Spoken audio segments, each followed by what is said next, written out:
Today I'm with a car that I think is the most underrated car ever made. It's also the one car that I really wish that I'd never sold. It is the Lotus Evora.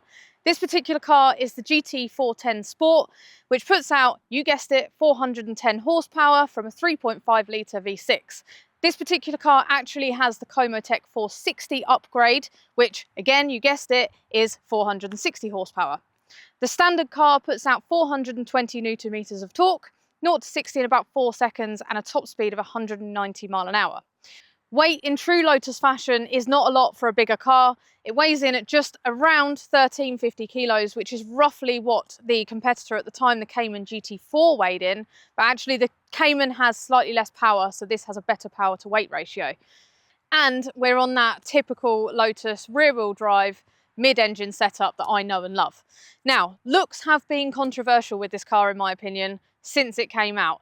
This is the facelift version, so from the 400 it had a facelift, but it's still a controversial car. A lot of people don't know what it is for a start, and also I started a supercar club with my Evora 400, and it's been a running joke since I've been running the club that I started the supercar club without a supercar.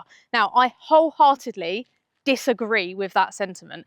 It looks like a supercar in my opinion. It's not very good to photograph, but when you see it coming up behind you on a road, it looks incredible. Also, sounds like a supercar. The V6 out of a Lotus is, I will always say this, the best sounding V6 ever made, and supercar performance, which I'm sure a lot of the owners in the supercar club will attest to, on the twisty roads certainly.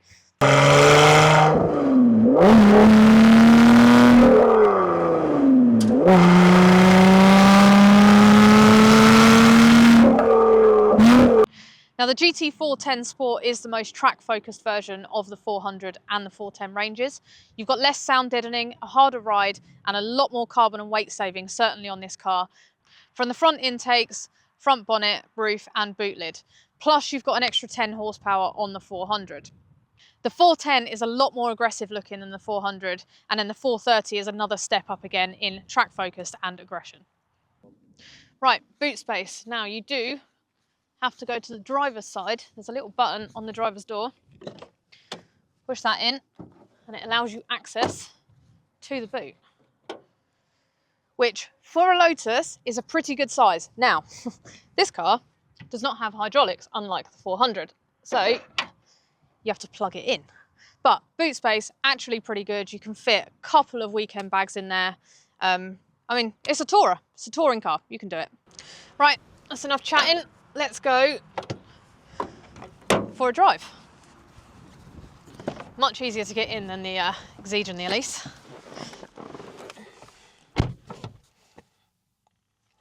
Interior wise, it is very, very McLaren 650 SE, I have to say. I was actually shocked at how similar it is to my old 650S. So we've got this little central bit kind of console in the middle, which again is exactly the same as my 650S. Even down to the lettering on it looks very, very similar. And you've got all your kind of aircon, climate control bits in there. We've then got at the top, we've got a couple of different little buttons. So we've got heated seats, which this car doesn't actually have anymore because it's been changed to the bucket seats, which I can't actually see over the steering wheel if I don't have a massive pillow behind me. We've then got the sport button, which is essentially the fast button. We've then got the race button. So what sport does in a Lotus is kind of dials everything back, dials the traction control back, makes everything a bit stiffer. And then the race mode is essentially, again, another step up. You can also then press down race mode twice and it will turn the traction control off completely. On paper, it doesn't actually turn it off completely. It's still very, it steps in kind of at the last minute if you really need it.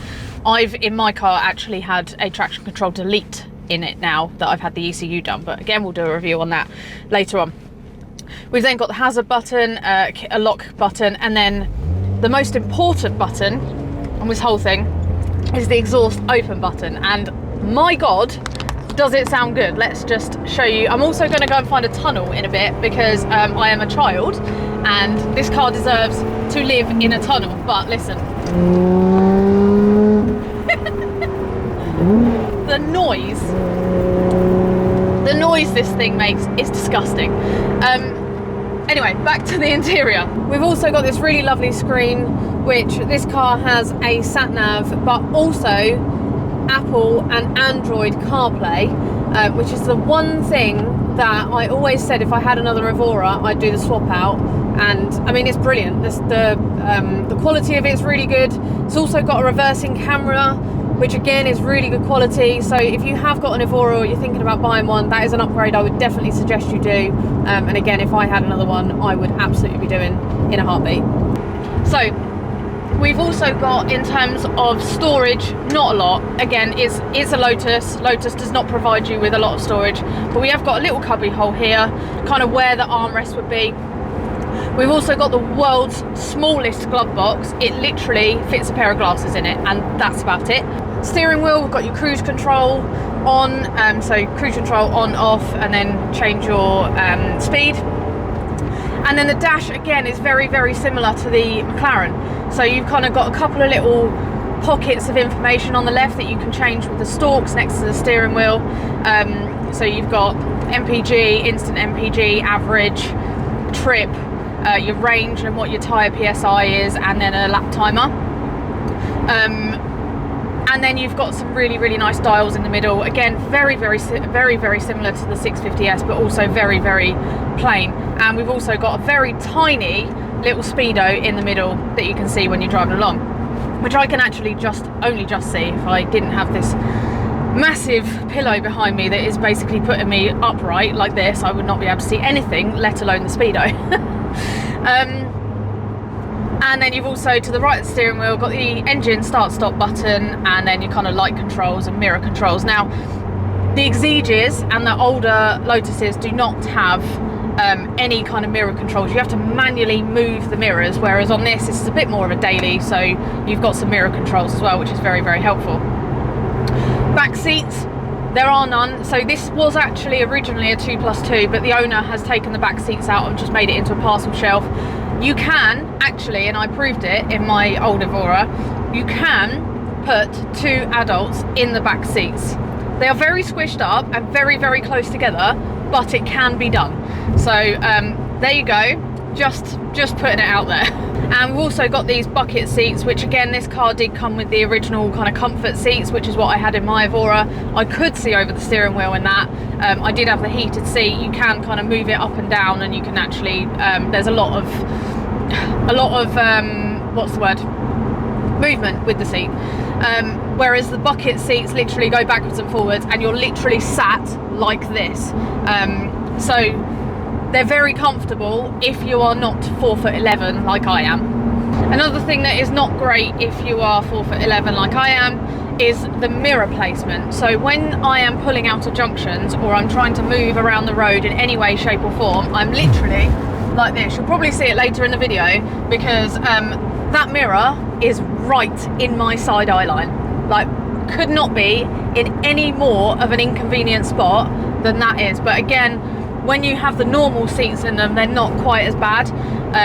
So yeah, just if you are short, make sure that you try out both seats, because you may end up in a situation where you're regretting your seat choice. And I'd say the only other thing that does let this car down, certainly as standard if you're not going to be putting racing brakes on it, is that the brakes are pretty naff when you're on a hoon. So I was kind of pushing it a little bit last night when I came home, braking into roundabouts quite a bit, and the brakes just feel like they need a bit of extra bite. They feel quite soft, they got a lot of travel to them. I feel like the brakes need a little bit more to them, but again, put a decent set of brakes on it and the car will be absolutely fine.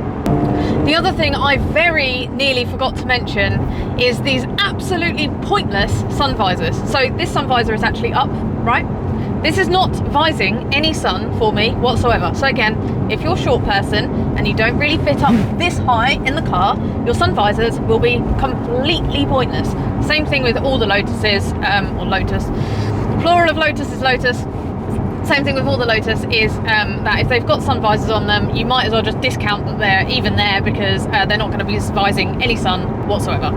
In terms of drive, I'm currently in normal mode, So the exhaust valve is shut, it's very quiet. When you put it into sport or race, the exhaust valve automatically opens. In normal mode, it opens automatically at over 4,500 revs.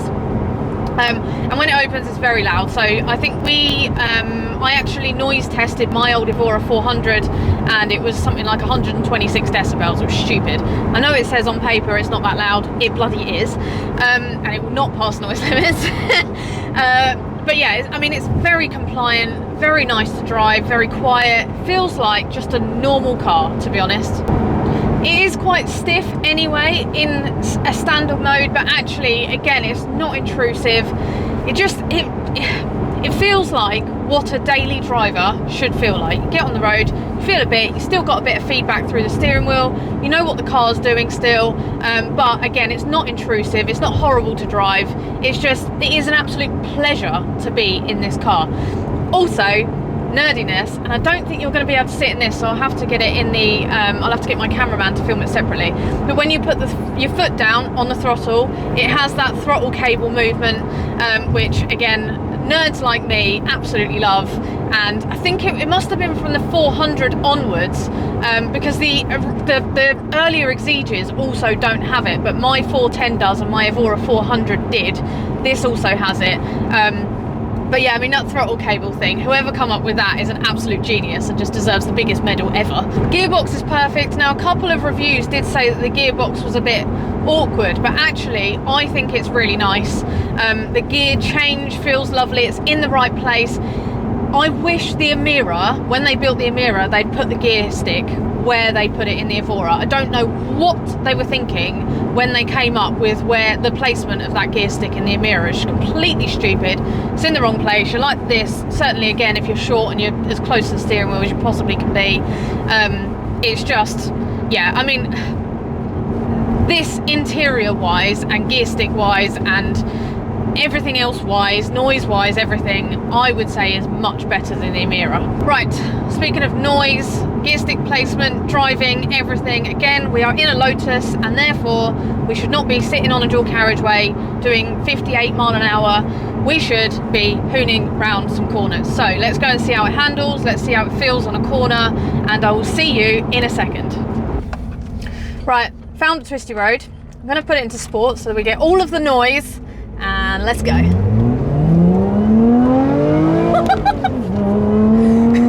Right, well, number one, that is fast. And number two, it gives you a lot of confidence right off the bat. I mean, I've got a lot of confidence to really push that into a corner, and it just, handles like it's on rails. Heel and toe position is absolutely perfect. Oh my God, that noise. I'm going, it's got so much torque that I have just lost my sunglasses. Oh my God. Oh man, what a car that is. God, I just really regret selling mine now. Really regret selling mine. I wish I'd never sold it. I actually, funnily enough, the other day, the noise, just can't get bored of it. Oh, listen. I hope you can hear me. I can hope, just my heart's like this right now. I hope you can hear the noise that I am making from this car right now. Okay, right, I need to calm down because I'm gonna need a minute to myself, I think. Oh my God, Anyway, I was telling a story. So, my story was that I've never really gotten over my old Evora. You know, again, the noise, the way it drives, just everything about it is just absolutely stunning. And certainly, as I say, something that can be driven daily. It's just the perfect car. And so Lotus Silverstone have got one that is actually in my spec, so it's black with the red accents like my Exige.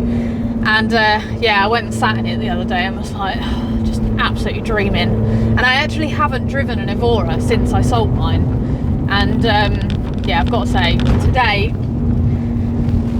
today is making me wish that I still had my old Evora. So my suggestion would be is if you've got one and you're thinking about selling it, probably don't, because you will regret it. And honestly, now that Lotus are doing the whole, you know, they've stopped making them, chances are they're going to retain money. I mean, look at the 430. That's still, it's been 100 grand forever since it came out. Essentially, they're still 100 grand. So yeah, just never ever sell your Evora if you've got one. And if you want a daily and you love your Lotuses, probably go and buy one now. This is the epitome again of something that is just the perfect car. Listen to that. Oh my god, nothing sounds like a Lotus V6. I will fight anyone who tries to argue with me. Nothing sounds as good as a Lotus V6.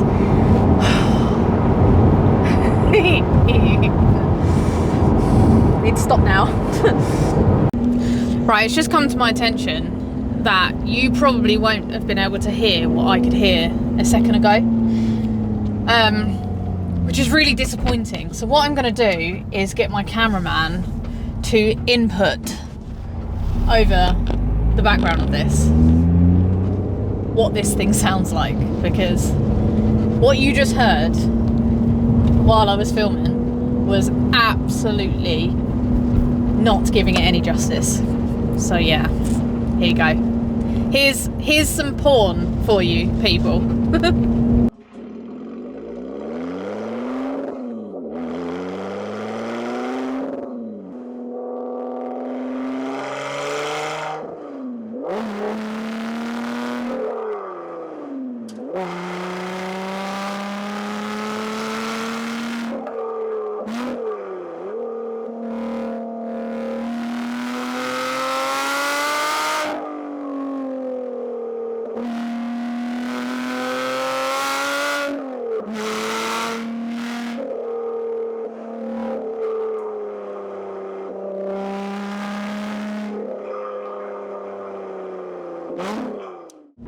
Right, fun factor, I'm gonna go with a 9, and I know this is very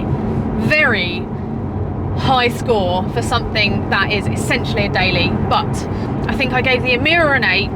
This is better, I'm sorry, in every way than the Emira. The Emira they built with the 400 engine, 400 power, it's heavier, it feels heavier, the placement of everything just isn't right.